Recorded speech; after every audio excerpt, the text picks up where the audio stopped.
get there. We're gonna get there. What's up, guys? Okay, here we go. Progress. We got sound. Everybody's screaming no sound. I'm gonna wait for them to say, okay, it's back, and then I'm gonna introduce everyone again. In 3, 2, Random Andy's channel still says no sound. We're waiting. We're waiting for the word to say that we have sound. Come on, baby. Come on, baby.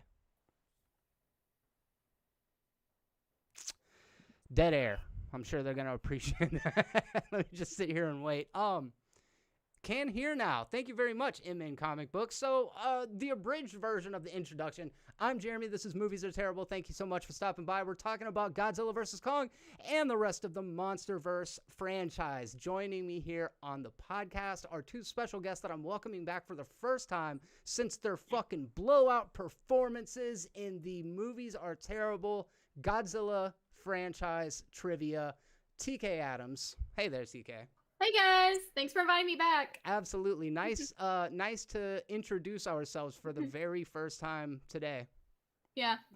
All right. The very first time. Yes. And also joining me on the line is Pensacola's own Lemmy Cruz. What's up, buddy? Hey guys.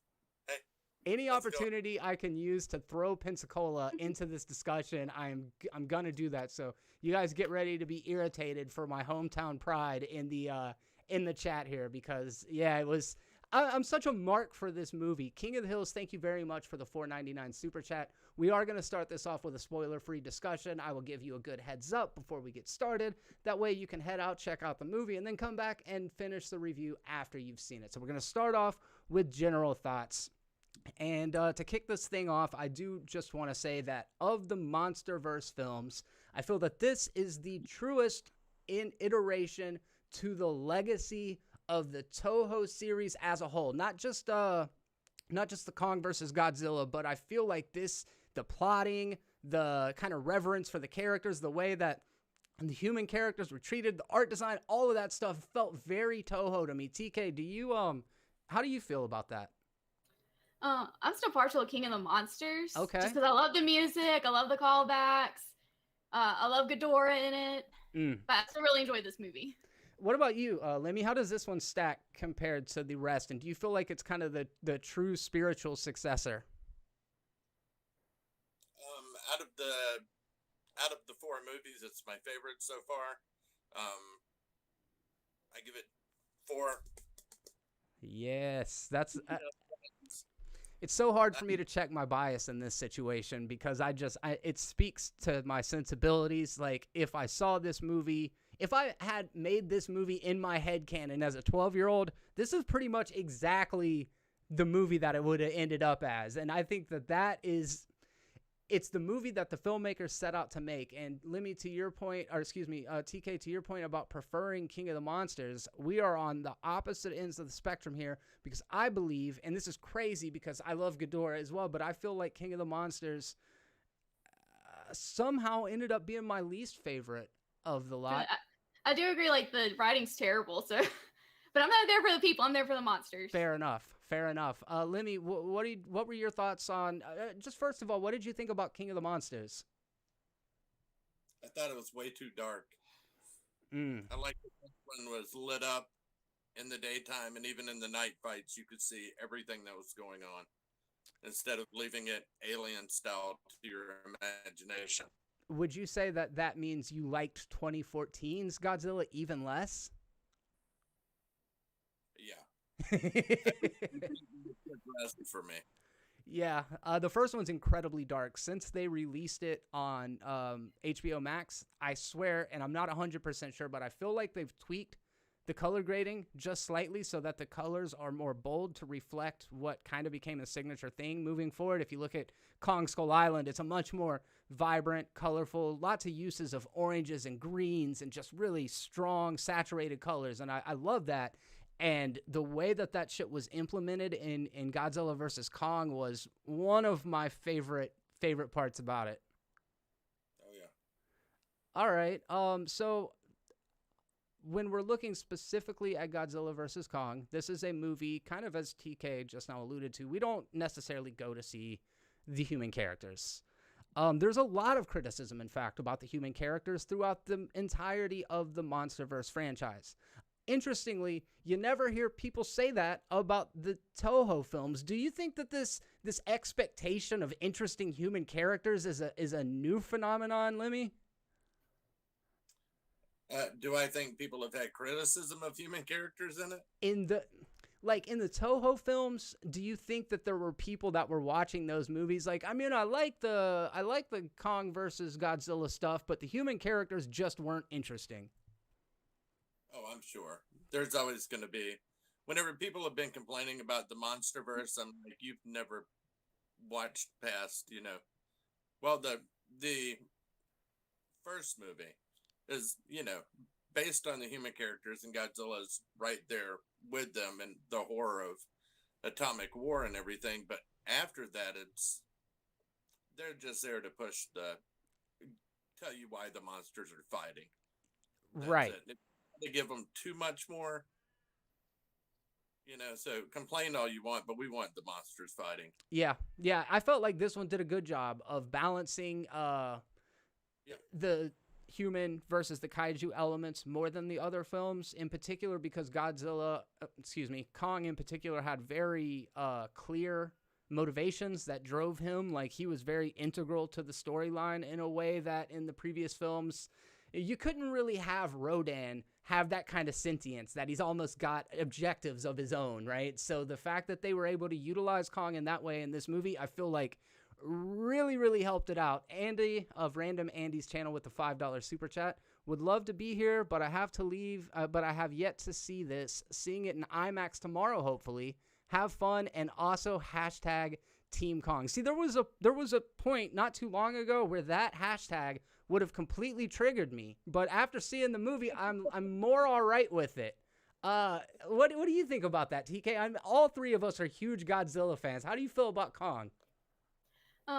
Actually, when I'm 100% Team Godzilla, but in the movie I was like, no, don't beat up Kong, but then I'm like, oh no, don't beat up Godzilla. I was going back and forth. They did good, trying to sway you on either team, especially with Kong. Yes, yeah, I absolutely agree. Lemmy, what did you think about the dynamic between our two main titans? Well, I'm as you can see behind me, my Kong wall here. Wait, your Kong wall is more comprehensive than your Godzilla wall. No. What? My Godzilla wall is 3 walls. Son of a bitch. I got to come over sometime, man. We're right up the road from each other. I want to see all of this stuff. So, okay. Sorry, back to what you were saying. I love Kong. Kong is always the victim in a movie. He's not an anti-hero or anything like that. He's a victim. And I've heard people name simp and, whatever. It's freaking Kong. If there was no Kong, there would be no Godzilla. Subaraya was a huge fan of Kong.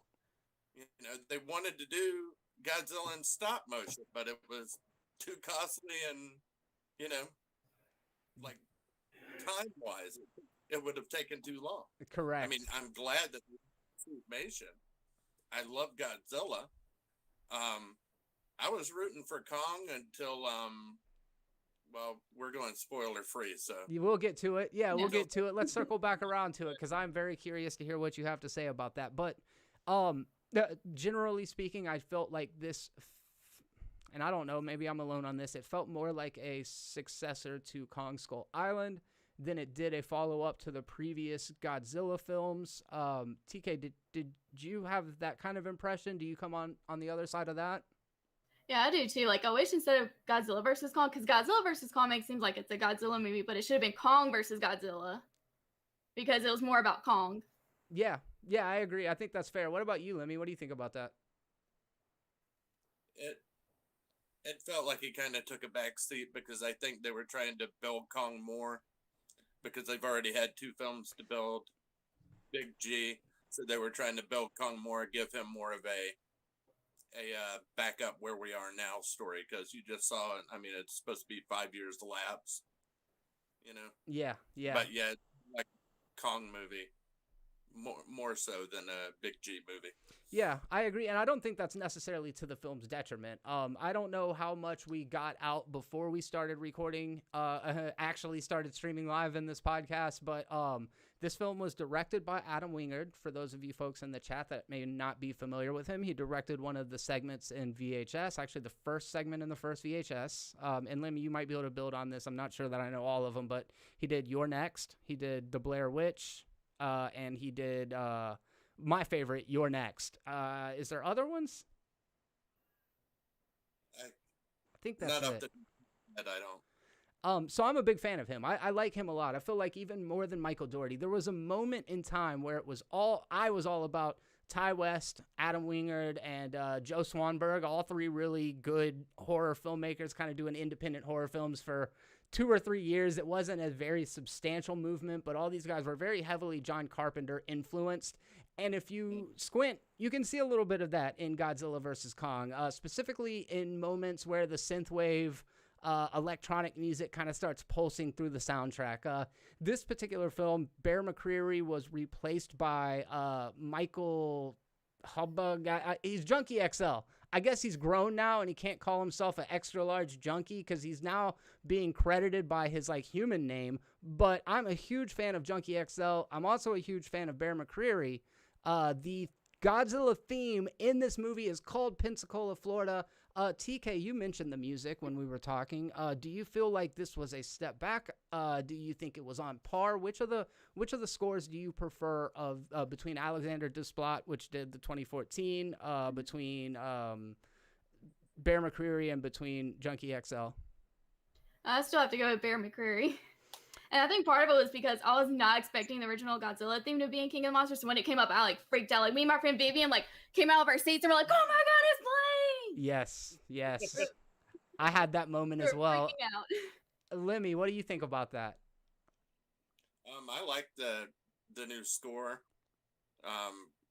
The song at the end of it, I was like, "Oh, that's sappy." yeah.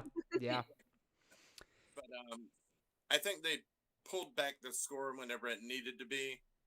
It wasn't just blasting through the whole thing. Whenever it came time for it to punch, it punched.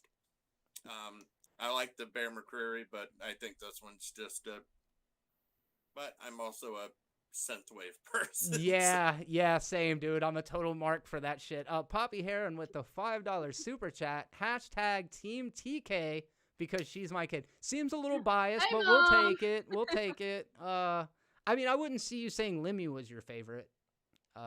Unlike myself personally, who definitely, I'm sorry, TK. I hate to play favorites, but being that I'm starting the #Team Lemmy right now. You guys, all right. Let's really divide this thing up. I'll be the Mecha Godzilla.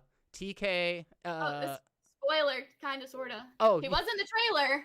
No, I was talking about that Mecha Godzilla right there. That guy. Yes, definitely been in the trailers. I'll be Titanosaurus. Oh, everybody's favorite kaiju. Isn't that right, TK? Oh yeah, with the very annoying roar.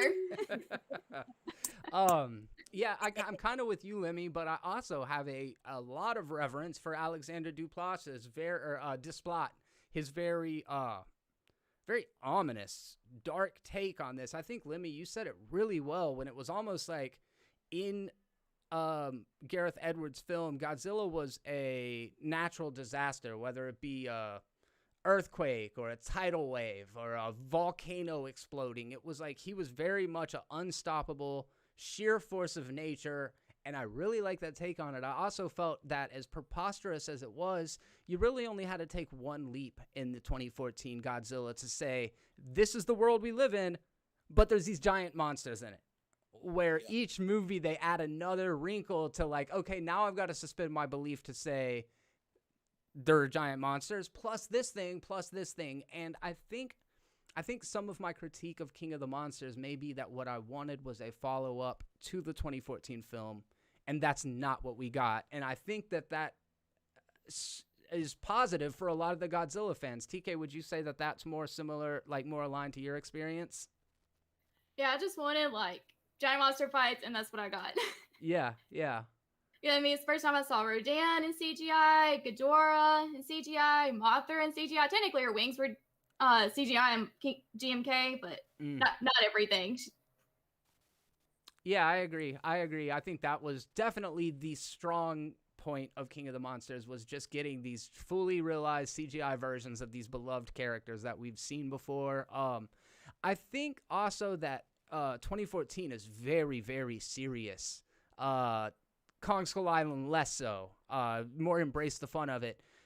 King of the Monsters, for me, a little bit stuck in the middle. It wasn't quite willing to commit to the camp fully yet.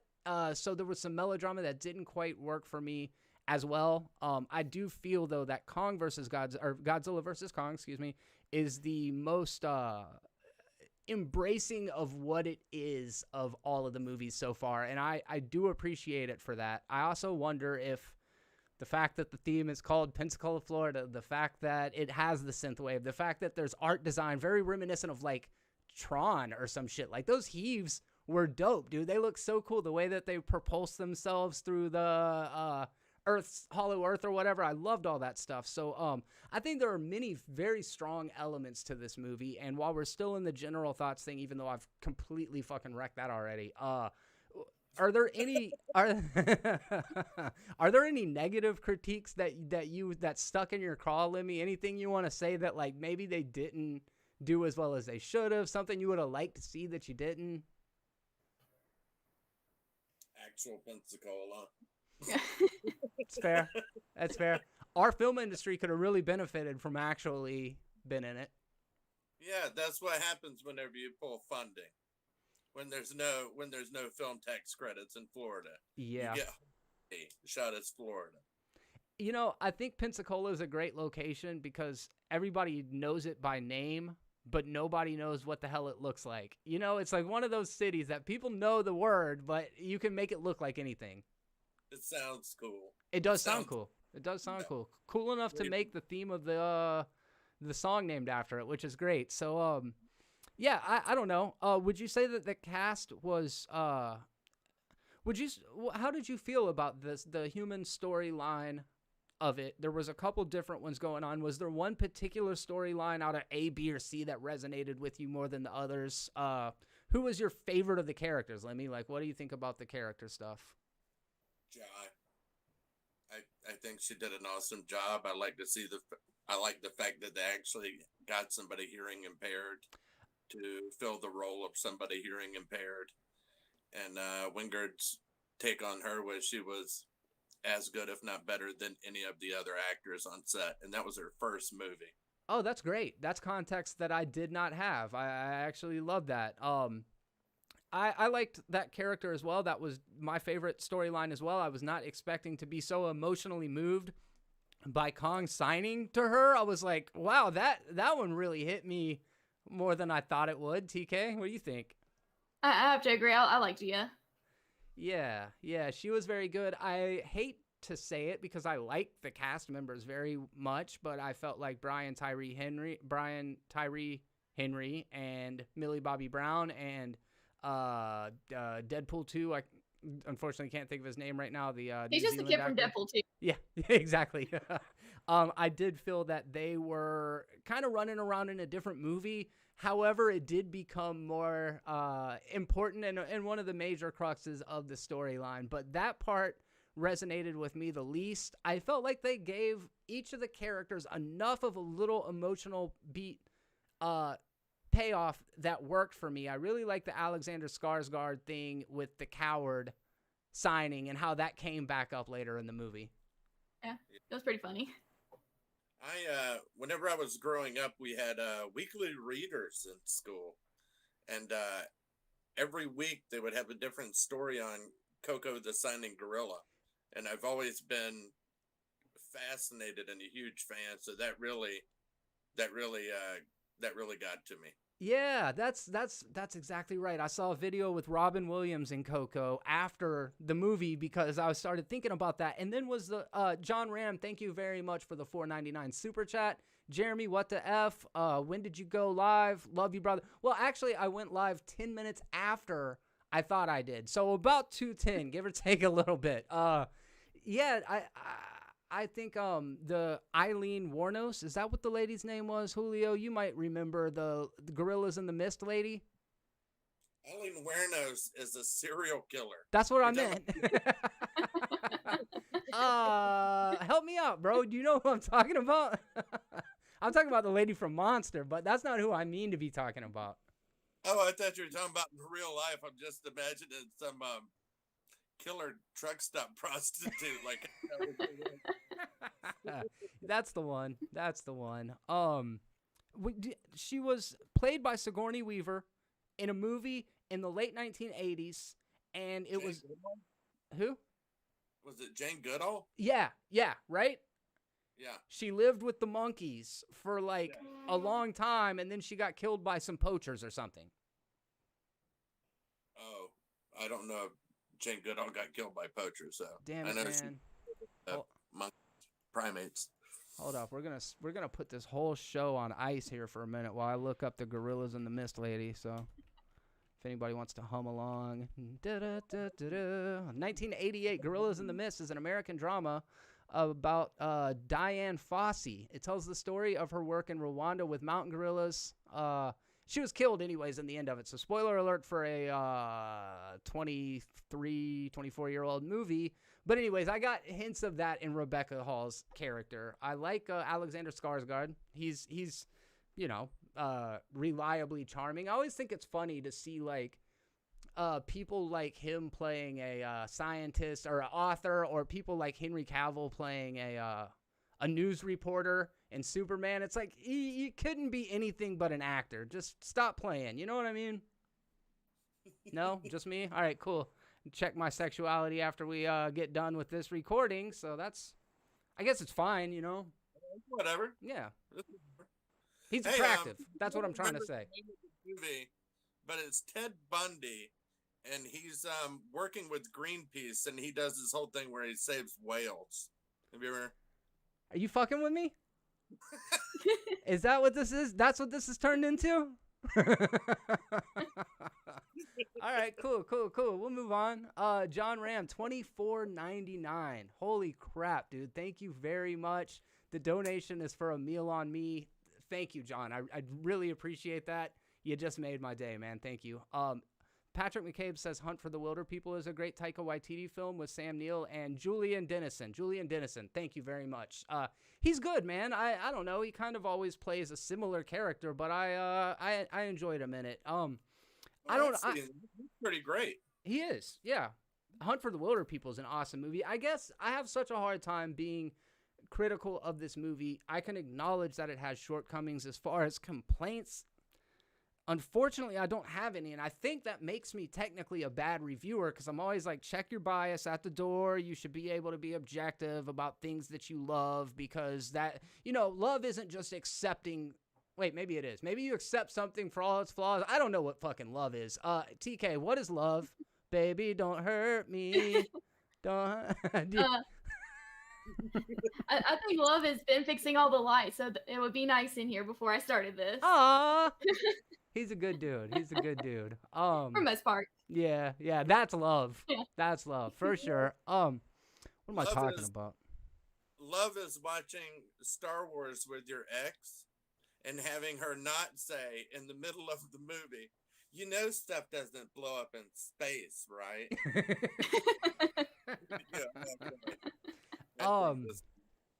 Yeah.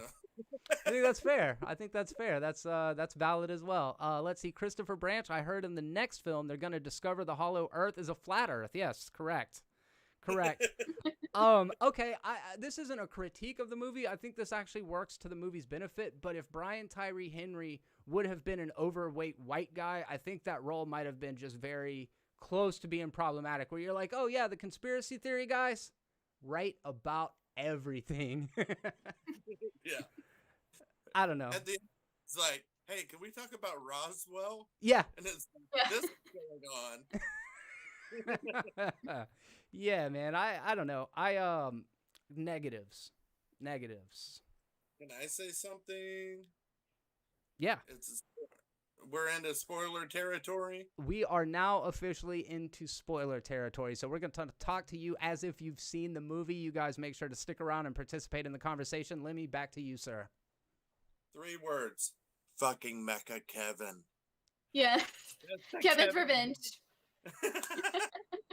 Hold up. What is that? Kevin is the head that got that torn off. bodied. Yeah. Was Kevin the dumb head? Yes. Huh? Kevin was much, the yeah. dumb head?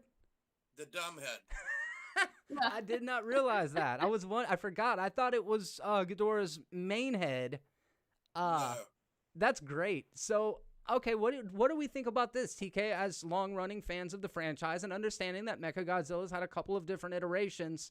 What do you think about kind of a fusion of Mecha King Ghidorah and Mechagodzilla? I'm okay with it. I mean, they did use his bones in the 90s to build Mechagodzilla. Could be a callback to that. They did that in the 90s? Godzilla's bones. I thought 90s was Godzilla, or I thought 90s was Ghidorah's bones. I don't know. But Millennial was Godzilla. Maybe I'm thinking of Millennial. So for those of you folks at home that are keeping track, this is all such deep cut stuff. And I should always say this up front. I am a casual Godzilla fan. I watch the movies fairly often. I'm not a wealth of information like these guys are, but there are 3 different eras, 3 different distinct time periods. Some of them share continuity within those eras, but it's not really essential. Some of them treat every movie as if it's its own thing. Some are follow-ups to the 1954 film, like something like Shin Godzilla. But anyways, you've got the Showa, which is the longest running and the oldest of the series. I think it's also got the most entries, followed by the Heisei era, which is primarily 80s and early 90s, 80s and 90s Godzilla. And then you've got the Millennium era, which is post-2000s Godzilla. And then we've got a new era that just now came to fruition, right? Like Reiwa or something? Yeah. That's the one. Okay. So there are a couple different time spans of each of these Godzilla periods. And I feel like this one, to me, it felt very late entry Millennium era. But TK, I believe that I heard you say, maybe it was Brody, that it had a Heisei vibe. I think it was Brody that said that. Okay. What do you think about it? Would you say that this is most close in spirit to which era of Godzilla? No, I'm not really sure.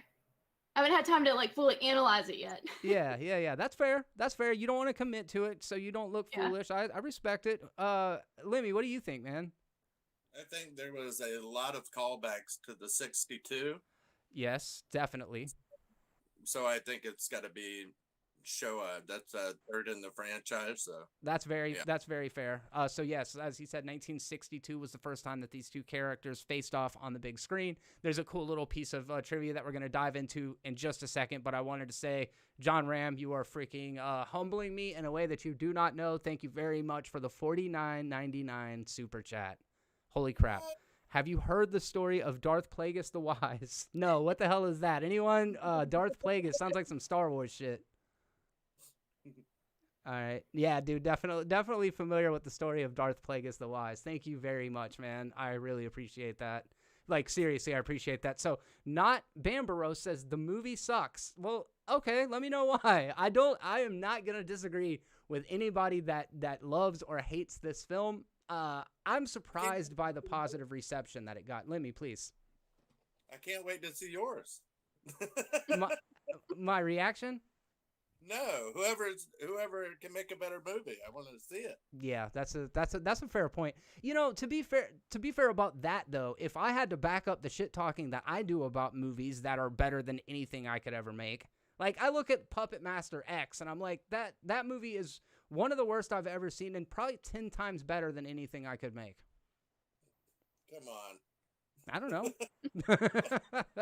I don't know, man.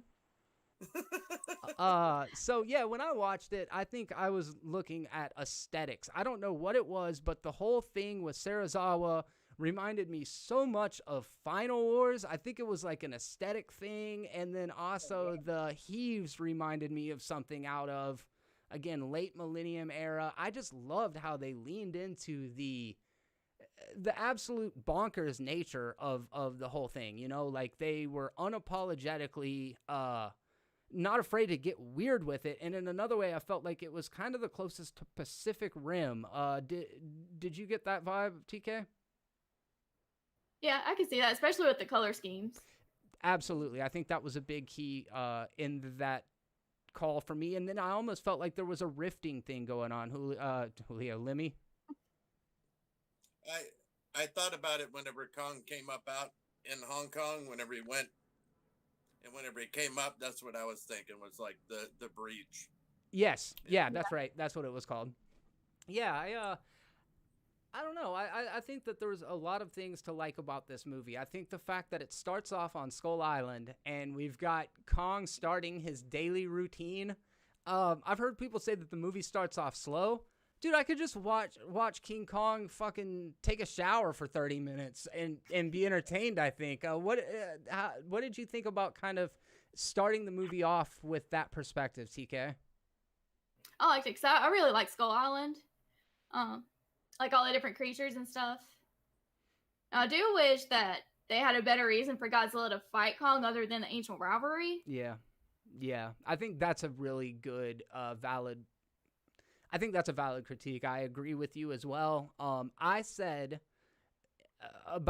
back to my statement about in 2014, you only have to suspend your disbelief or make the logic jump to say it's the world we live in. However, there are kaiju in it, where this movie starts off 5 years after the events of the last movie or something, and we have developed tech and underground cities or, huge structures, and we've enclosed all of Skull Island as if it's on the Truman Show, and there's one Iwi Hunger girl. Games. Yes, that's actually a really good point. And then there's only one Iwi that left survived, and she's that age, and so, like, it just throws a lot at you right at the beginning, and it's like, accept it.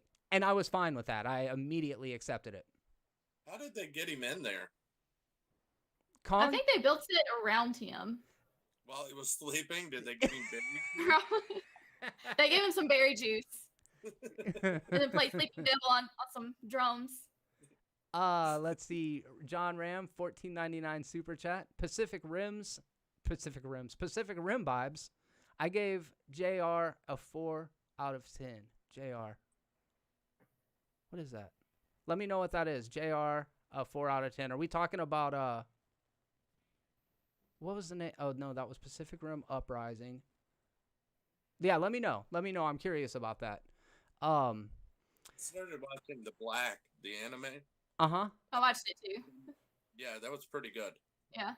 I hadn't watched it yet, but my buddy Caleb told me that I should check it out, and I'm definitely intrigued. I really like Pacific Rim. I really didn't like Uprising as much, and I was just always waiting for the Godzilla movie to come out. So I was just so thrilled to see that Legendary has launched this franchise, and I don't know how well it's doing, but I do know that Godzilla vs. Kong was the #1 selling movie opening day since the beginning of the pandemic, and the timing, I think, is a key reason why it did as well as in the box office that it did. And I also have to imagine that the pure escapism and popcorn entertainment nature of this film is what the fucking world needed right now, Lemmy. Yeah, even during the Great Depression, the only thing that didn't suffer was the entertainment industry. Very valid. I know I see you guys, like, I went to the movie and sent you guys screenshots, like, all the theaters were filled opening night, and that made me really happy. It gives me hope for future movies. Yeah, it also kind of made me very sad that all the people are crammed into theaters. Yeah. Whenever our finger at Spring Breakers or, whatever, all these people are crammed into theaters. I sat here with my dogs. They had no idea why I was screaming and crying.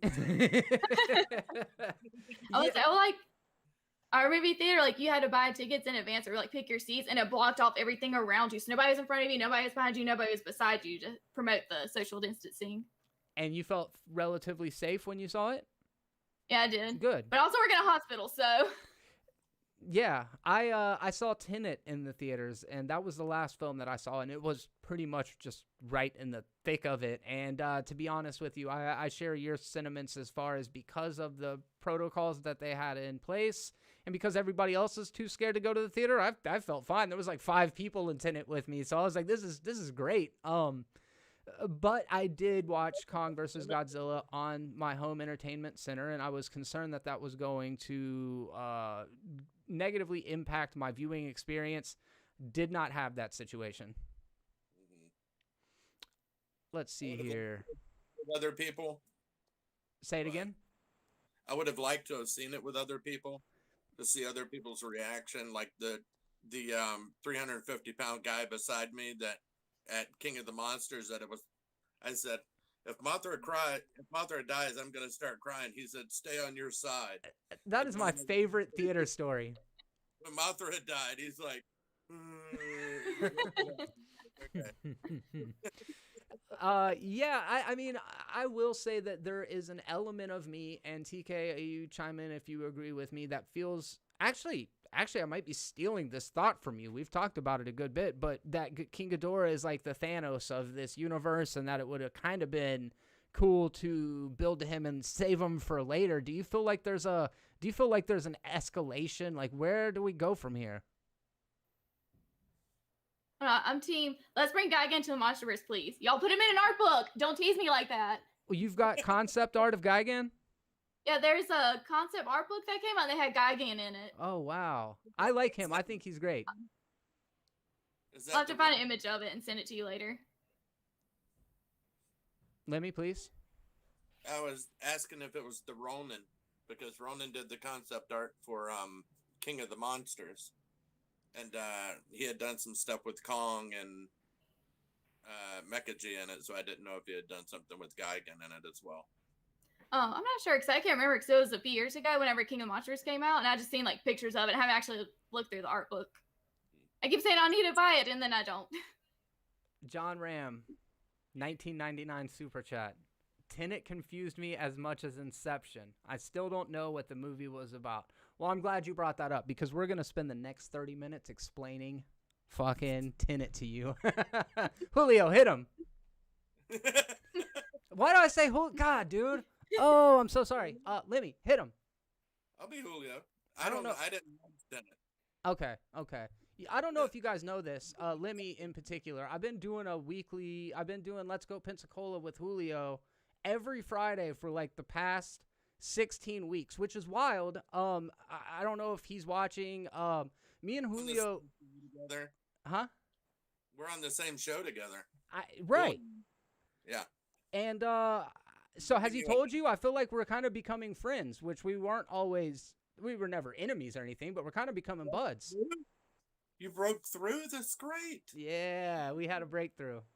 You're both good guys. Now, I like to see this. Thank you, man. Thank you. You're all right, too. I can't wait for Pensacon, by the way. Oh, yeah, it's going to be fun, Fred Williamson.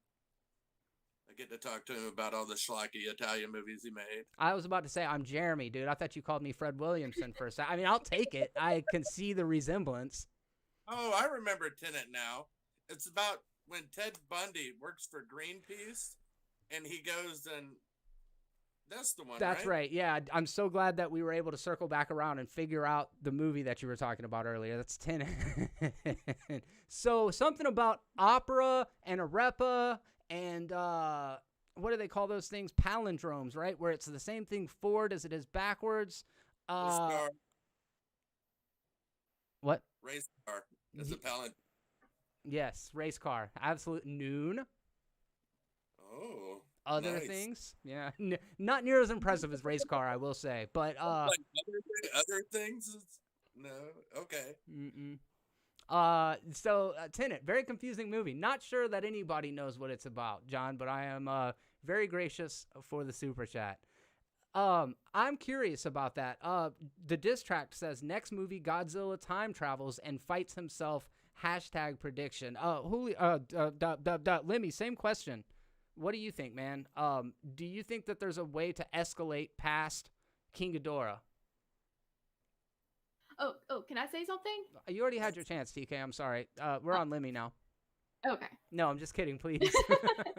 The King of the Monster novelization, it talks about Ghidorah came to Earth because his brother took over their planet. So the younger Ghidorah wanted his own planet. That's why he came to Earth, so they could bring the brother Ghidorah. into it. Okay, Lemmy.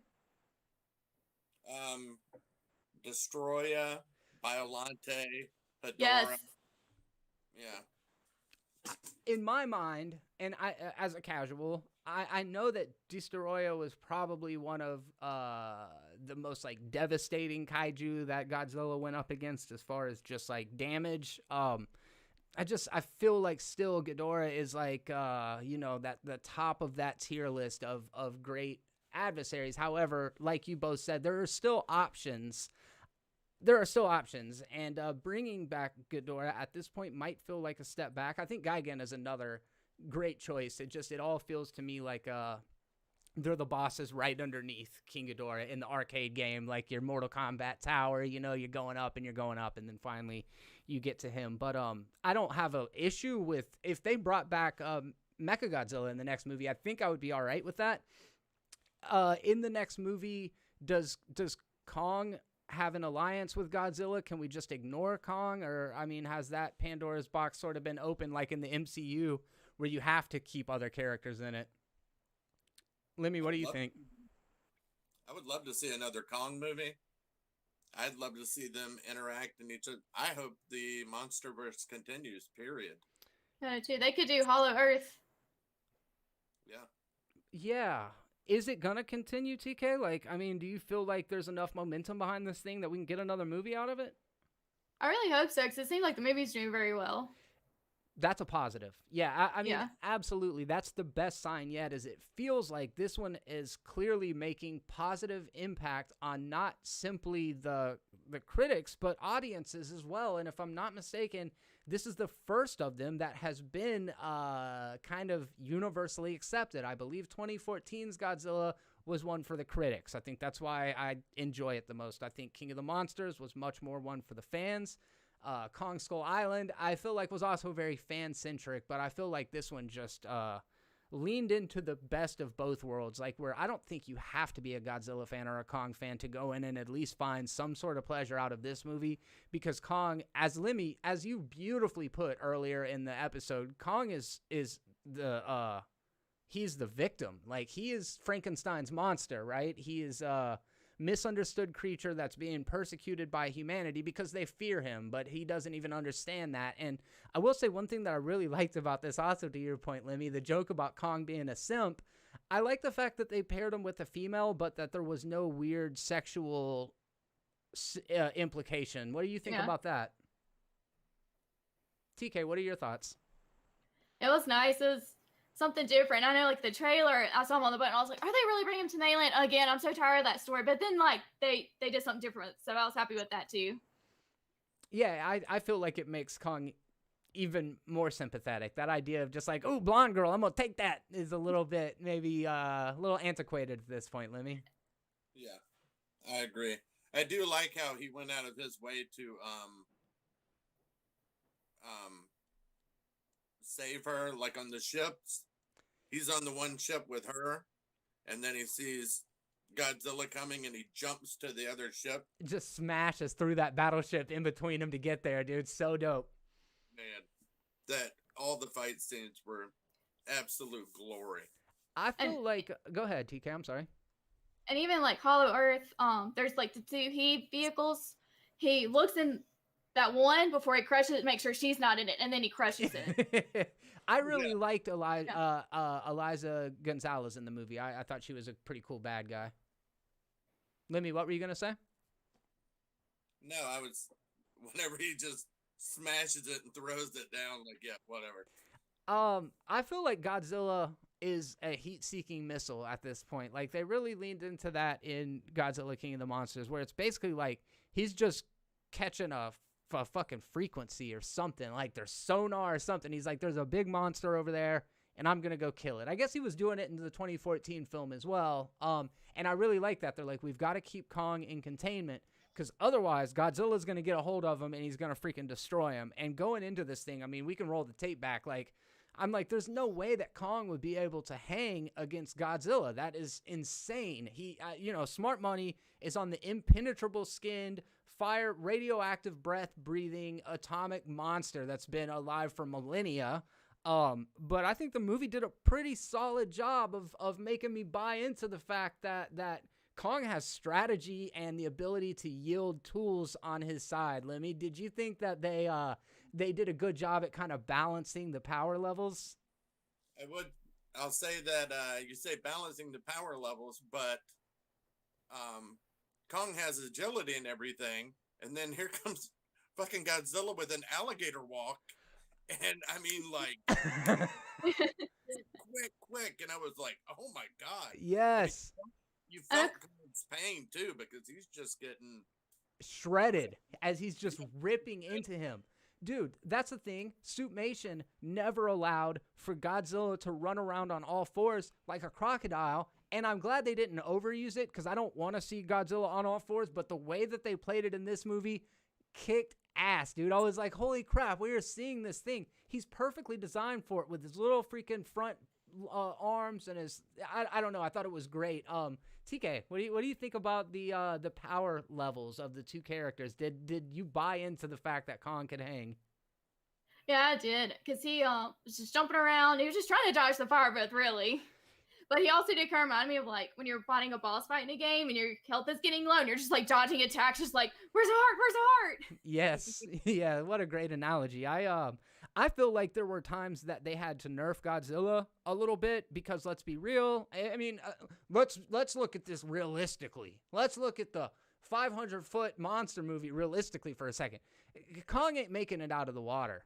Like, there's no way Kong is making it out of that boat, and he's not making landfall ever, because I was a little bit thrown as to how the depth charges disrupted Godzilla, but Kong emerged unscathed from that. I'm like, how did the depth charges hurt one and not the other, Lemmy? I've never seen Godzilla use his tail prehensile before either. It was pretty cool. He was a mix between a crocodile and a boa constrictor. Yeah. There's all kinds of, well, he could have killed Kong like multiple times. When he was stepping on his chest, he was just like, okay, just know, you're my bitch or whatever. Yes. Then he like let him up because he knew it was, he could have just fried him. Yeah, that was almost a begrudging sign of respect. I took it as, he's like, I could kill you right now, and you know that, so I'm good. So our callbacks with the axe handle down the throat, replacing the tree. Yeah. I lost it. Them using electricity on Kong from like the 62 to bring him back. And then he's like, oh, okay, time to go. Having the little girl explain it to him. Can you explain to me where the light comes from in Hollow Earth? I think we were talking about that in chat. The light from Hollow Earth. I don't know, the Black Panther purple glowy stuff? No, just in general. Yeah, oh yeah, for sure. It's I don't insane. Know. From Movie Land. John Ram, you are too much, man. Thank you so much. You have no idea. You really have no idea how much of a game changer this is for me. I just appreciate it very, very much. I don't even know what to say. There's no super chat with it, just a $50 super chat donation, and holy crap, this is the biggest live stream I've ever done. I don't even know what to say to that. Just thank you very much. That's amazing. Everybody in the chat notices it too. That's just unbelievable. Thank you very, very much. Holy crap. Somebody help me out. Lemmy, I'm glad you brought up the callbacks. Because, yes, there was definitely the one where he uses the axe handle as he used the tree in the 62 version. The electricity thing I want to circle right back around to, because that goes into our fun little trivia thing about what the original concept for the 62 film was. But as far as other callbacks, them carrying Kong in on the helicopters on the net, very reminiscent of carrying Kong in with the balloons. Wouldn't it be cool if it was the balloons and the super tensile wire? Somebody thought about it, though. I'm sure. They're like, let's make it a little less corny, though. Yeah. Would it, Lemmy? Would that have been awesome? Ass slide first down the mountain. Yeah. One guy's just minding his own business, just on a stroll. Yeah. He comes dropping in, just like, come on. Yeah, dude. I love it. And so to not stray too far away from it, the original concept was Godzilla versus Frankenstein? It was Kong versus Frankenstein. Kong versus Frankenstein. Break it down for me, man. Versus Prometheus, which was the original creator of Kong's idea that was being shopped around, and he basically got given up on. And one of his guys shopped it around to Toho. Toho said, "Yeah, we love it, but we're going to replace Prometheus with Godzilla. Godzilla already has powers, so we're going to give the animated animal part Frankenstein monster powers to King Kong. So that's why he has electric hands. And for some reason in the movie, they're like, yeah, put up some power lines because Godzilla hates that. And even in the Blue Oyster Cult song, it's like, nah, he doesn't give a shit about power lines. Yeah. No. No. Brad Fedek, $25. Thank you very much. You were worth it, Jeremy. We love you. Back at you, man. Back at you. All you guys are amazing. Don't feel bad if you're not able to contribute to Super Chats. The fact that you stop by, you show support, you participate in the conversation, that is amazing to me. I did want to bring up something that my friend Nick here from Pensacola as well brought to my attention, and that is all of the 2001 A Space Odyssey visual nods.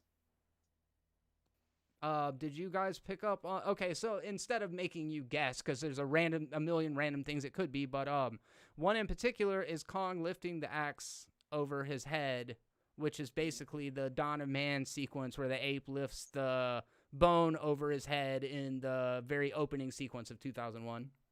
Yeah, the obelisk. Yes.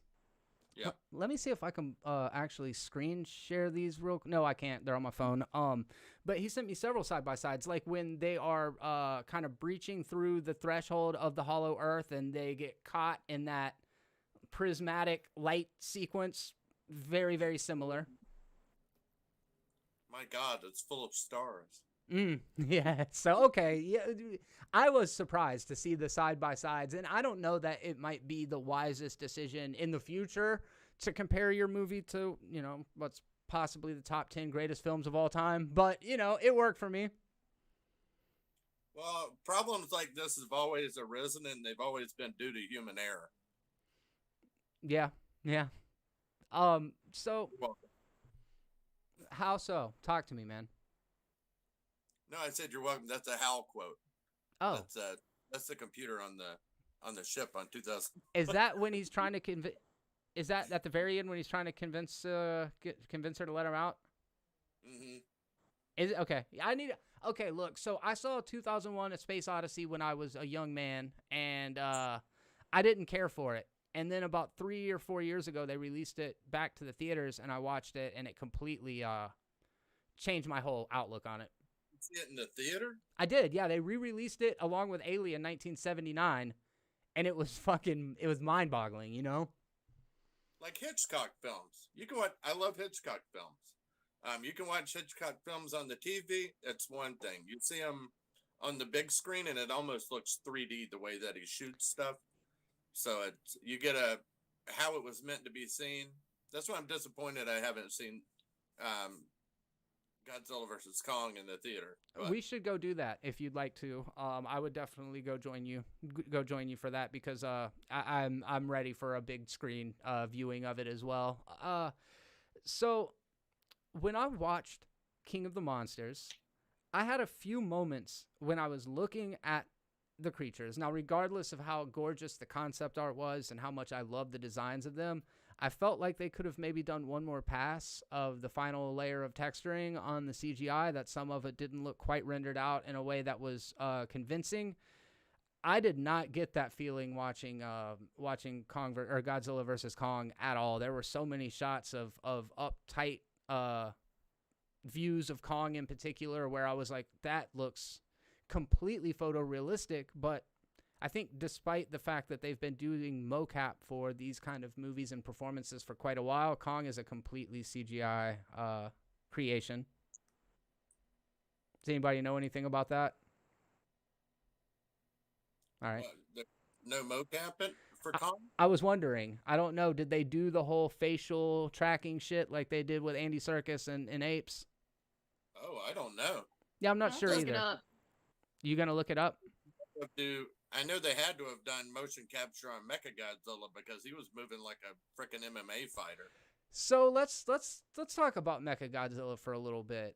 He is a very beloved character from the history of the franchise. Sometimes he is a alien origin creature. Other times, as you guys just now mentioned, he's made from the bones of Godzilla or King Ghidorah in different versions of it. But I really like this character.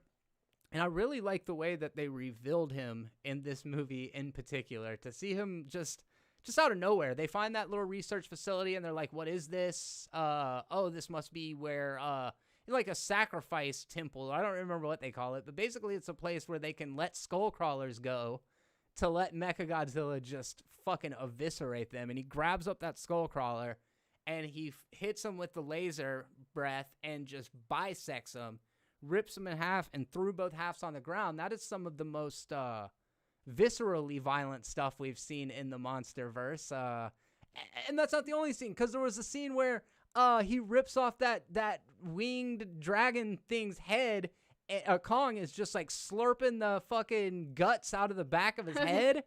Dude, that was wild. They pulled an Evil Dead on us too. They realized that you want the gore, but if it's red, it's never going to pass the censor. So they made everything greens and all the guts greens, like on Evil Dead, you know. Yeah. I mean, you've got stuff coming out of the basement and it's all just different funky colors. Yeah. Yeah. Okay. Talking about Adam Wingard's visual approach carrying over and even his influence from John Carpenter, those use of primary colors. Like when you look at the movie You're Next, no, The Guest with Dan Stevens in it, there are certain scenes that are completely bathed in red light or certain scenes that are completely bathed in blue light, and that just contrasting colors. And I love the way that, like, there was one scene where Kong's coming out of the rubble and there's like green smoke on one side of him and purple smoke on the other. It's just like so flamboyantly colored, and the use of the visual elements of it. I think that was the strongest part of the movie for me. The thing that will resonate with me the most is just what a treat it was visually. If you had to kind of condense it down, TK, to one element that you thought was the thing that you held on to the most from it, what would you say that is? Probably just the monster fights themselves. And like I said earlier, it's nice that the people finally took a step back. There's kind of a guide to show you what's going on with the monsters. What would you say was your favorite of the fight scenes? Probably the Hong Kong fight. How could it not be? That shit is so dope. What do you think, Lemmy? What was your favorite, maybe even favorite moment from one of the fight scenes? I really liked Hong Kong with the Mecha, well, the whole thing, the Mecha G, just the two of them fighting together. But I wanted to touch on the color palette. It's why you remember Suspiria. Thank you. Yes. Mask of the Red Death. You know, Vincent Price. Just the evoking of emotion with that color in the two, because the blue seems so cold, you know, and we've gotten used to, as Americans, seeing Godzilla as the hero or the, you know, I don't know, hero, but like, I mean, anti-hero. Yeah, anti-hero, but in Japan they call him the god of death. I mean, the god of destruction. You know, he's the fact that they use in King of the Monsters, you know, the whole radiation thing. It kind of, I don't know how I feel about it, because it's an anti-atomic war, anti-radiation movie, you know, and then they use radiation to bring him back. And now you have Serizawa's son who's piloting, I'm going off on a tangent. No, please, I love it. Mechagodzilla, you know? Yeah. Whenever Serizawa in the first movie doesn't even want anybody to have the oxygen destroyer because they know they're going to do something nasty with it. Yeah. Right? He cuts his hose, he kills himself so that they can never get it.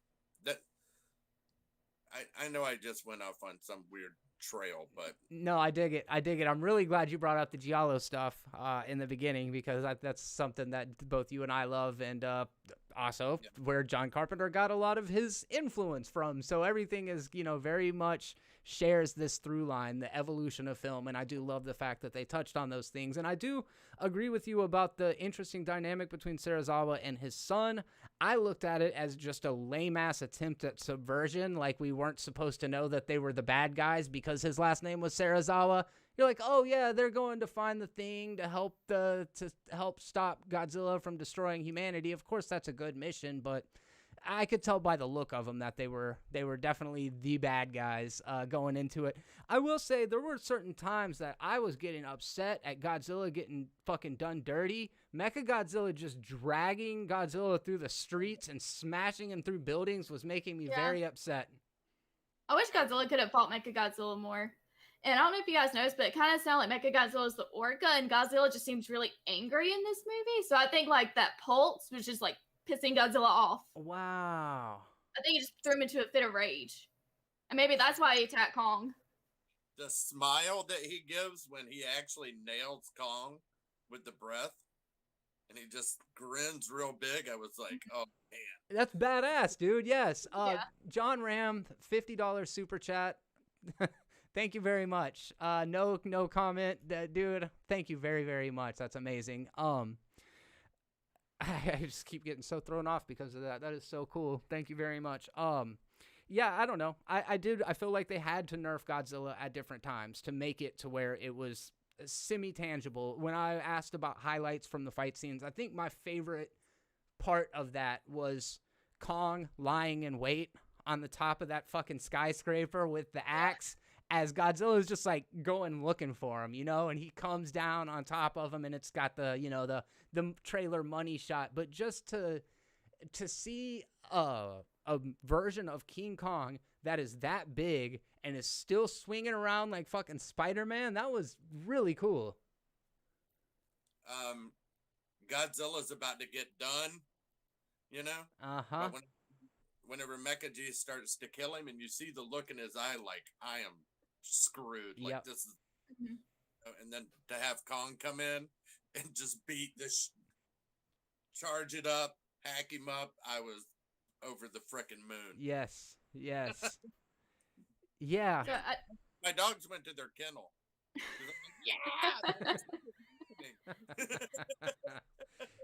You got sensitive doggies like me. Sorry, TK, go ahead.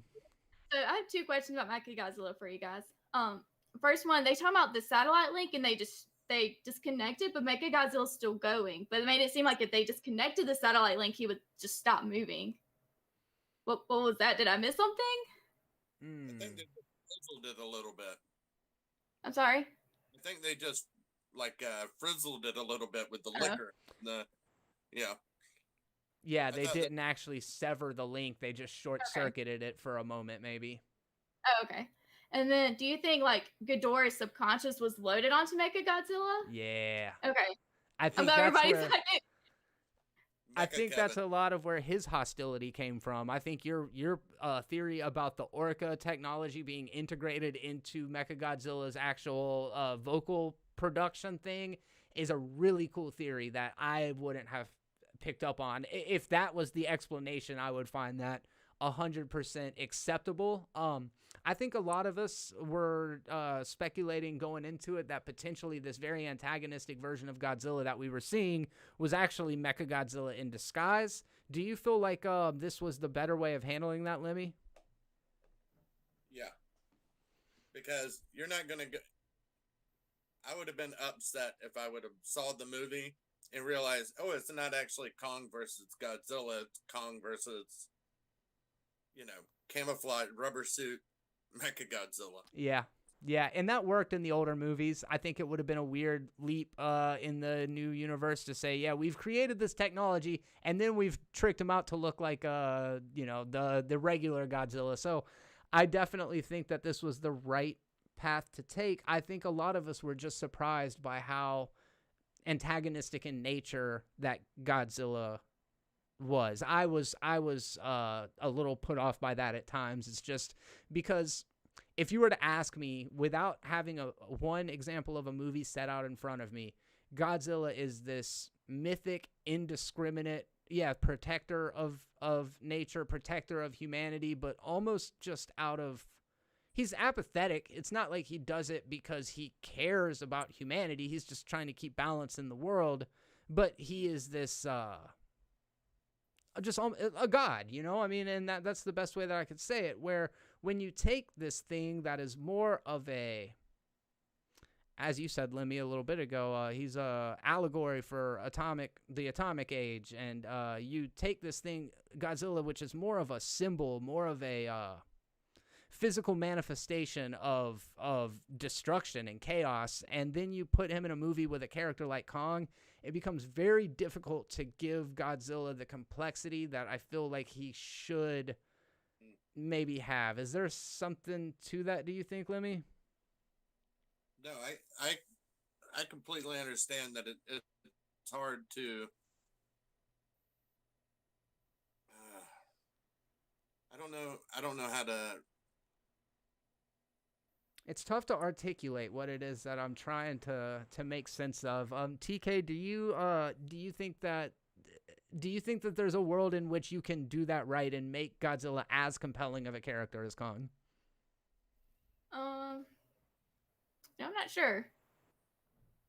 Yeah, it's tough. I mean, the fact that, great apes are so damn similar to humans, we see ourselves in Kong, and it's more difficult with Godzilla. And I think it's just simply that, as we are more emotionally connected to mammals than we are to reptiles because of evolution. And, you look into Kong's eyes and you see his expressions and his emotions. And they try to do it with Godzilla, particularly in the third act. But before that, it's like I said, he was a heat-seeking missile. There was no humanity or no nuance to his character. He's just fucking tearing through everything, which is what Godzilla is supposed to be. It's just interesting. I've never had to deal with the shortcomings of the character of Godzilla because I've always seen him more as a symbol. And I think that's a tough thing when it comes to building shared universes, right? Is if everybody's special, then no one's special. Like Dash says in The Incredibles, it's like when there's a dozen giant kaiju running around out there, it makes each and every one of them respectively less impactful, Well, I was rooting for Kong until Godzilla started getting completely freaking trounced, and then I'm like, don't do that to my damn boy. Yes. And then both of them came, because I love Godzilla, but I love Kong. And what we were talking about with the color scape, with how everything's driven, blue is a cold color. Red is a, nurturing color. It's one that feeds hunger. I mean, what do you think of whenever it's one that induces hunger, that and yellow. And what do you think of whenever you think of blue? Like, it's not food unless it's like Cool Ranch dressing or. Yeah. Interesting. Using that to drive you towards Kong. Whenever I was watching it, I was thinking, if they don't get the license continued to Godzilla, Legendary already has the license for Kong. So they may, be pushing him so that somebody will want to see a movie if it doesn't have Godzilla in it, but still has Kong in it, and still has a resonance with an audience. Look at you thinking like a fucking suit. I love it. What do you think about that, TK? Do you think that there's validity that maybe Kong could move forward as kind of the marquee character? Yeah, I could see that, especially since like Toho's and Legendary's contracts kind of up in the air right now. We don't know what's going to happen, so I can definitely see them leaning towards Kong. Interesting. I wasn't familiar with that side of it. The one thing that I was curious about is how Toho is able to have licensing at Netflix and HBO for this, premium character. Like when you go on HBO Max, there's a dozen old Showa Godzilla movies, and then you go to Netflix and you've got the anime series and then the new anime series Singular Point coming out, and it's just really interesting to see this franchise existing in two different spaces like that simultaneously. But I suppose that's the luxury that Toho has at this point, which, man, talk about holding some powerful cards in your deck, similar to Saban with the Power Rangers or something like that. It's like Toho started off with this cheesy ass property it's like a B movie, right? Like our Godzilla movies like blockbusters in Japan. I don't know.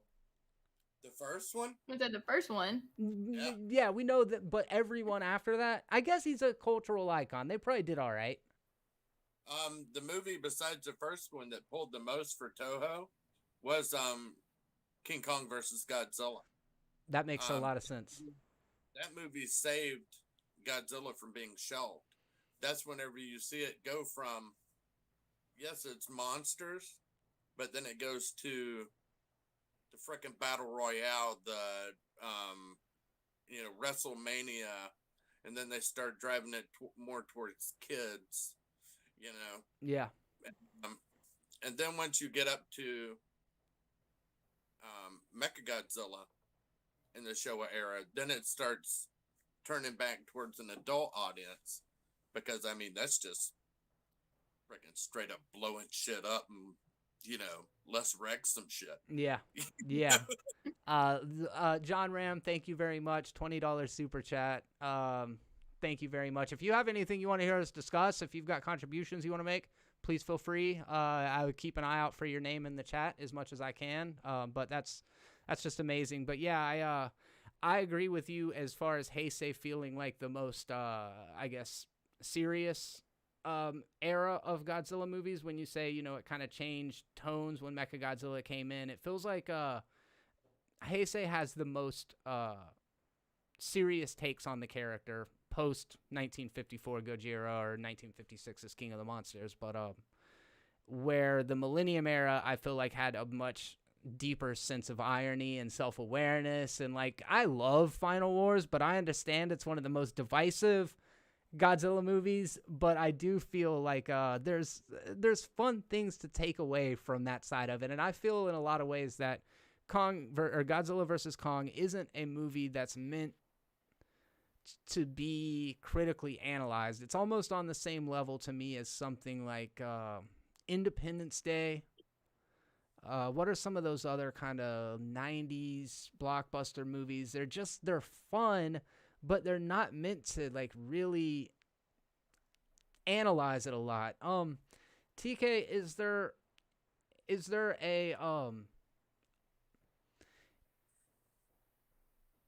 a plot point from any of these movies that you feel needs to be tied back into this legendary shared universe? Because for context, we know that like with the MCU, there's always got to be some through line, some part that carries over so that you can build upon it in the next one. In King of the Monsters, we very clearly had the head of Ghidorah being held by Apex. Did you see something in Kong versus Godzilla, or I keep fucking doing it, in Godzilla versus Kong that could lead us into a future movie? The only thing I can think off the top of my head is Kong just being in the Hollow Earth. Sure. Or like some of the Titans that Legendary created, like Behemoth.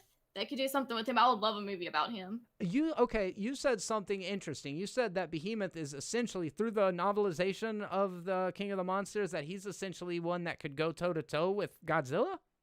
That's what they said. I'll have to find it, and I'll take a picture of that page for you later. I hate the way Behemoth looked, but that's me. Same question, Lemmy. What do you think about any narrative through lines that they could incorporate moving forward?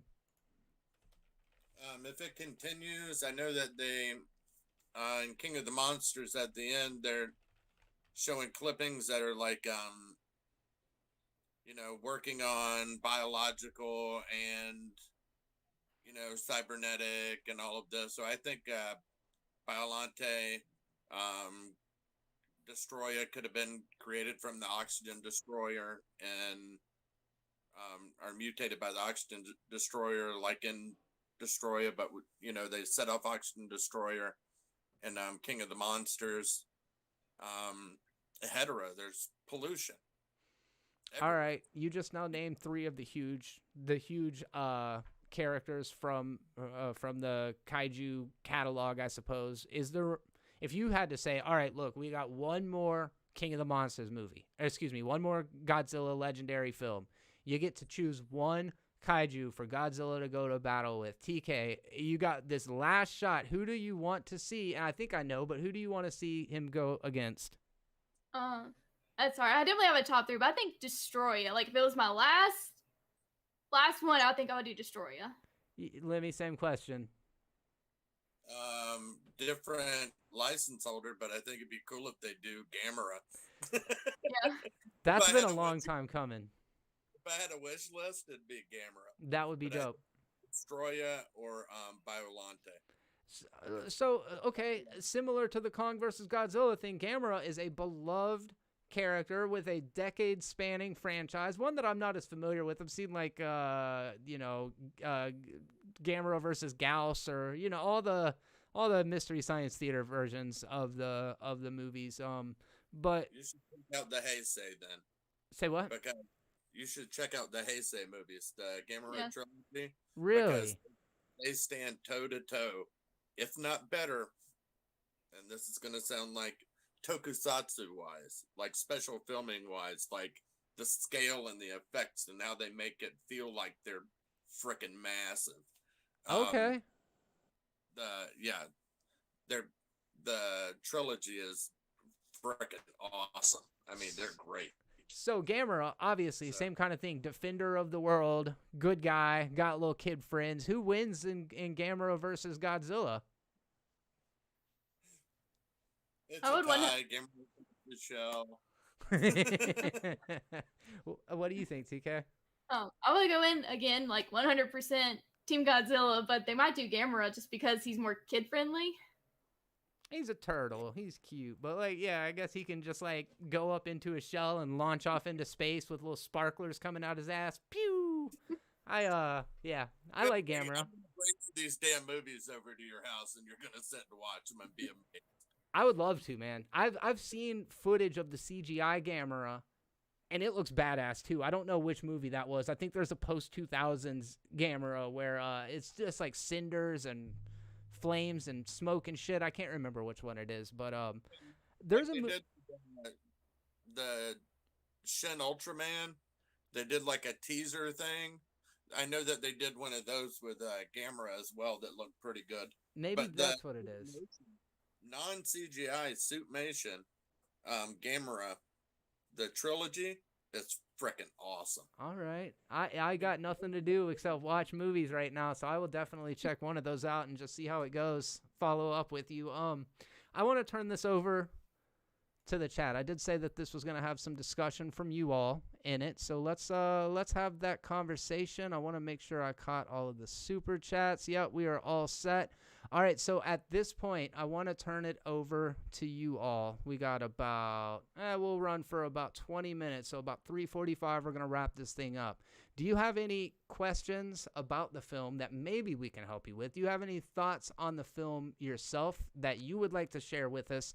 Also, the two of my guests, and maybe myself included, we are, knowledgeable of the entire franchise. So if you have questions, that maybe pertain to classic Godzilla and you just want to throw those out, feel free as well. We would love to hear from you. The Cat Drums 3 says Godzilla walking like an iguana was enough to make up for a lot of the messy writing, which was odd since the same guy wrote Black Widow and Thor Ragnarok. I didn't realize that it was the same writer. I know that, Lemmy, you had kind of talked about the walking like a reptile. TK, what did you have a reaction to that part? What do you think? I thought it was different, but a good different. I also like that you can actually see Godzilla's gills in this. They were very understated in the last two films and very clearly pronounced this time around. And I feel like, if I'm not mistaken, they went back to the more trunky design of the feet as opposed to the more alligator-like feet that he had in King of the Monsters. When you first see his foot stomp down in the airport scene in 2014, it's almost more like an elephant leg. It's not got the definition of the calves and the thighs. It's just like a straight-up tree trunk that goes down, and I feel like they went back to that because when Godzilla stomps on Kong's chest and he's holding him down, it's basically like an elephant foot with a couple of claws on it, and I really like that because, for an animal of that size to be able to support themselves would take, really, really big legs. Yeah, and that's a little bit about the biology of kaiju. So thank you guys for stopping by for my TED Talk. Are you gonna show the Mutos mating now Yes, this is the part in the where middle of court? I love the Mutos, guys. I don't know that I think I might be in the minority. People, and it's a valid criticism, but a lot of people, 2014 movie shouldn't have been called Godzilla. It's not even about Godzilla. Godzilla doesn't show up till the end. I personally think by withholding Godzilla in the first film, it made it so fucking epic when he finally arrived. And I was just like, bah! This is a totally different approach to that, but the Mutos held me over for long enough that I was like, all this shit is cool. I love the idea of Godzilla coming in and dealing with that. I'm here for the kaiju, man. Lemmy, what do you think about the Mutos as adversaries for Godzilla? They have I like their design for a new monster, for an original monster. I thought they were great. The comic or the graphic novel explains that they're born from their eggs being laid inside of dead Godzillas. So yeah, and there's a Muto Prime, which is like a really huge one. That's like the earthquake beetle, or it's got some other name, but it's pretty impressive. Yeah, I've seen the comic book with the Muto Prime in it, and I don't know if this kind of retcons what happened with the 2014 film, because it was very clearly implied that Godzilla's race was killed off by the Mutos in 2014, and now we find out, and it doesn't necessarily say anything about Godzilla's people, but it seems like this ancient rivalry was actually between the Kongs and the Godzillas. So I don't know. Would you say that counts as a retcon, TK, or can both things be true at once? I think both things can be true at once, especially since they said the Titans were, like, several years ago had control of the planet. Yeah. Let's see. I'm trying to find that last. Okay, there we go. Brad Fedek loves this movie. He rated it a 9 out of 10. I think that's fantastic. I understand, and I've said time and time again, I don't think I can be objective about it.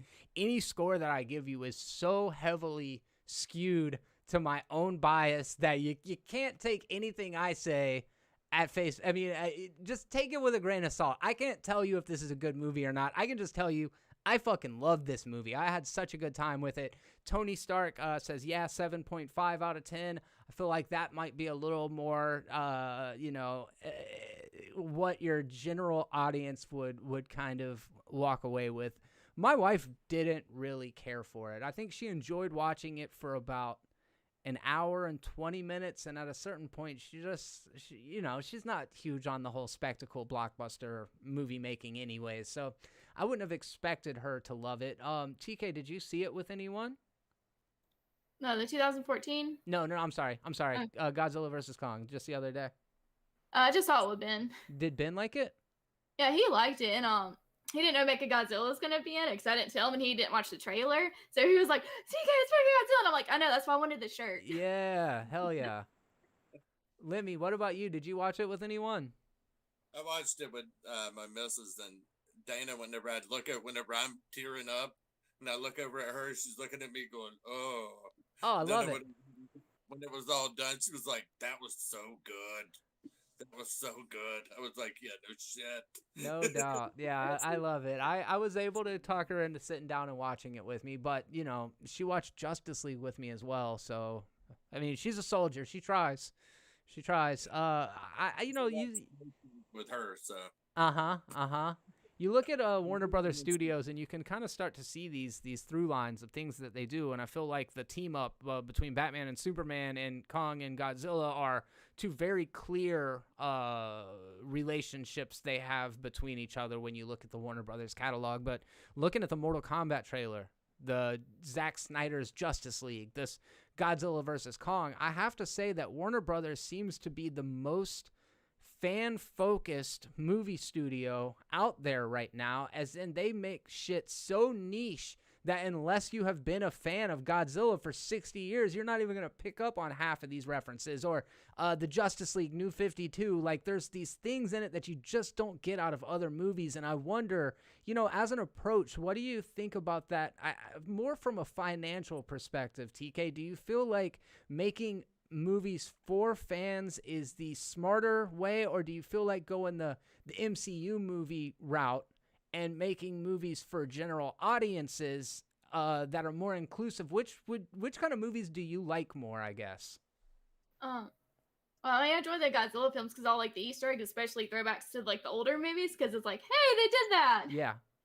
But also like the general audience because you know you're gonna get more movies. Yeah. So I kind of like the subtle Easter eggs. Yeah, I think they didn't shove a tree down his throat. He just shoved the axe down his throat to stop the beam from getting him. Yeah, it's a good point. So you're not missing anything if you don't know it, but it's an extra layer in there. I just feel like with the Justice League versus Avengers, and this isn't to compare these two things as if that's the end all be all, but with Avengers, all the characters have a winking sense of self-awareness. There's not this, you know, deep reverence where Zack Snyder wants to treat the Justice League as if they are the new gods among men, the new Greek and Roman pantheon, and that's great if you're a diehard fan of the stuff. But Lemmy, kind of same question. Do you think that one is more effective than the other as far as building, you know, audience loyalty versus hitting as many people in this 4-quadrant demographic as possible? Well, I think it's like the Toy Story model. Talk to me. Which is oh, a cat. A squirrel. Toy Story is a movie for kids, but there's stuff in there that keep the adults going, oh, I know what they did there. You know, like little dirtiness that only the adults pick up on. Yeah. And I think with these movies, it's the kaiju fans in the room are the adults, and everybody else is like, yay Woody, I love Woody. And we're just going, I see what they did there. Yeah. I got it.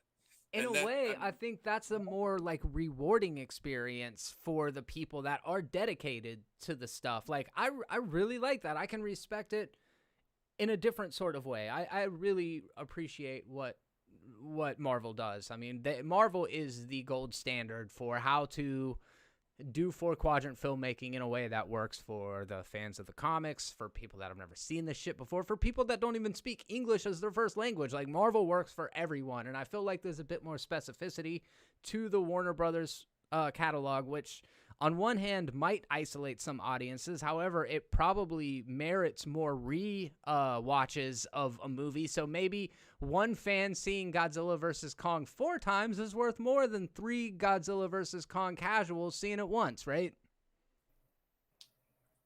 Box office wise, I guess I'm talking like a suit. I apologize. I was just kind of thinking about this approach because it's so it's just so different than what I'm used to seeing. And you know, when I gave Justice League a 7 out of 10, which apparently that's a terrible fucking review. When I gave Justice League a 7 out of 10, people were like pissed off about it. And I am starting to get it because if somebody's like, you know, and people say it doesn't matter. You know, people in the chat have been saying Godzilla vs. Kong sucks. But, you know, part of me is like personally invested in this shit. Like I want it to be the greatest movie ever. So, I will say as a Marvel fan, I'm not a huge DC fan. I mean, I like Swamp Thing. I like a couple other standalone titles. But as a whole, I'm not a DC fan. So if I sit through a DC movie, I'm not going to get the references. Yes. You know what I mean? I'm not going to, I don't know the stuff that they're throwing at me that people are like looking at me over from the other aisle going, hell yeah. I'm like, cool. I guess. Yeah, yay. I mean, I have no idea. Uh-huh. So I think it's more a movie like that doesn't entertain me other than the fact that if I got the references. That's a good point. Yeah. I could still be entertained by Godzilla versus Kong if I didn't know anything because it's just freaking action, you know, but I can't say for sure that I would.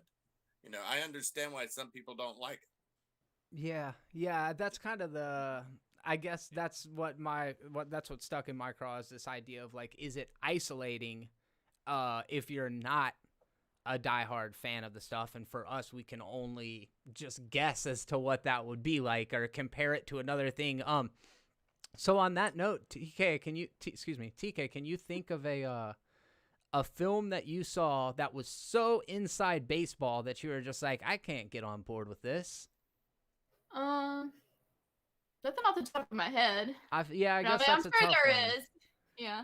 Justice League was a little like that for me because there's so much specificity and like there's built-in things that they just expect you to know about, like Martian Manhunter. Who the fuck is Martian Manhunter? I know because I've seen Justice League of America or the cartoon or whatever, but like if you don't know who Martian Manhunter is, then freaking Lois Lane turning into him at one point in the movie, you're like, what just happened? What even was that? So have you guys seen Justice League? Am I ruining this for you? Is that a thing that happens? Bro, yes. It's crazy. It's crazy town. They're having a huge conversation. People around you are going, that's so him. Yeah, dude. Okay, I guess so. All right. Yeah, that kind of thing. And I don't know. I enjoyed it because I vaguely recognized the characters. But with Godzilla versus Kong, I feel like they just unapologetically leaned into the fun aspects of it while still being able to have a heart and soul in it in the form of the relationship between the Iwi girl and Kong. And that was so integral to making you be able to care about this story because there was no single relationship in King of the Monsters or the 2014 film or Kong Skull Island that I was invested in a way that gave the movie emotional stakes. So I feel like this one was all the better for that. I guess we'll go ahead and wrap it up with our scores on a scale of 1 to 5, as well as, how else can we wrap this thing up? As well as one fun fact about Godzilla or his franchise that folks at home may not know. So I'll give you guys a second to think about that. While I buy time, I'm going to try to simultaneously talk and think of a good example at the same time. And I'm great at multitasking, so I'm sure this is going to turn out fantastic. Lemmy, on a scale of 1 to 5, what do you think that you are going to give Godzilla versus Kong? 4.8. Wow. No doubt. Yeah. No doubt. Almost a perfect film for you for what you wanted from this movie. Yeah. All right. That's fantastic. TK. I'm going to come back around to you for the facts, so you've got a second to think about it. TK, out of 5. 4 out of 5. Yeah. I feel like I gave it an 8 out of 10 the other day, and I feel like I stand behind that as a 4 out of 5 scaled fractions and stuff. All right, I guess I will kick off the fun fact about Godzilla that not a lot of people know. And actually, probably a lot of people do know this. It's kind of a Mandela effect thing. Oftentimes, Godzilla is portrayed as green in his films. However, it wasn't until much later in the franchise that he actually ever appeared as green. I can think that in Godzilla versus Megaguirus, he was definitely green. And I think Millennium Godzilla had a green hue to him as well. But normally he's charcoal black. So the idea that Godzilla is a big green lizard is actually inaccurate. Lemmy? There's an urban myth that in King Kong versus Godzilla 62, that Godzilla won in the Japanese version and Kong won in the American version. The people at Toho said no, Kong won both in the same of each. But I will pose this to them. Godzilla can breathe underwater. You just see Kong swimming away, but Godzilla's underwater. I mean, that's where he frickin' comes from. Who knows what happened after the credits roll? Yeah, that's a great one. I'm actually very glad that you brought that up because that is definitely an urban legend that caught so much traction that it was published in fan magazines in the States, and it became fact, despite the fact that, the internet wasn't a thing back then, so we couldn't just grab a Japanese print of it. But that's a very, very good one that ties directly to this film. TK, did you have a chance to come up with a fun Godzilla fact? I do. Godzilla Rides Again. The English version is called Gigantus the Fire Monster, and they swapped Anguirus and Godzilla's wars, and they actually call Godzilla Gigantus, which is why I've only watched the English version one time. Interesting. Did not realize that. How about one more? Go ahead, Lemmy, please. One more fun fact. You are rocking the hell out of that mustache, son. That is nice. My dude, thank you very much. I appreciate that. You know what else I appreciate? Both of you for stopping by and doing this with me. I know I say, we should do this again every time, but if I had it my way, I'd be talking about the deep cut. For me, full moon features. Love the old Puppet Master. Like, just bad stuff. That's what I want to be doing over here. Lemmy, you're one of my favorite people to talk to. All things horror, giallo, kaiju, all that stuff. So thank you very much for joining me, my friend. Yes, sir. Thanks for having me. And I really appreciate the compliment at the end. TK, you've got about 2 minutes left to just really sweep me off my feet with a very kind compliment. I enjoy your videos. I try to make sure to give you a view as much as I can. Very nice. Thank you. Thank you. Your WandaVision season finale was very nice to talk or to listen to when I was walking my dogs. Oh, thank you very much. Thank you. I really appreciate that. Yeah, that's great. And you too. Thank you very much for let me try that again. Thank you very much for stopping by to talk with me. It's always a pleasure. So, and you guys in the chat, same deal. Thank you very much. I cannot express my gratitude to everybody that's come by and hung out. John Ram, you rock, man. I don't even know what else to say other than just thank you very much. Hopefully you guys will stop by and be a part of the conversation. Movies Are Terrible every Thursday at 6 p.m. CST. You can find us streaming live. If you don't catch the live show, you can check out the podcast form the following day. I got all sorts of crazy stuff going over here on the Movies Are Terrible YouTube channel, including something that I didn't mention to the panel yet, and that is that I am doing a special video for Easter. I saw a film for the holiday that I'd never seen before, and I reacted to it. It's a little film, one of the most successful independent films of all time, might add. Little film called The Passion of the Christ. I watched it, I reacted to it, and boy, I was not ready for that. Lemmy, have you seen Passion of the Christ? Yeah.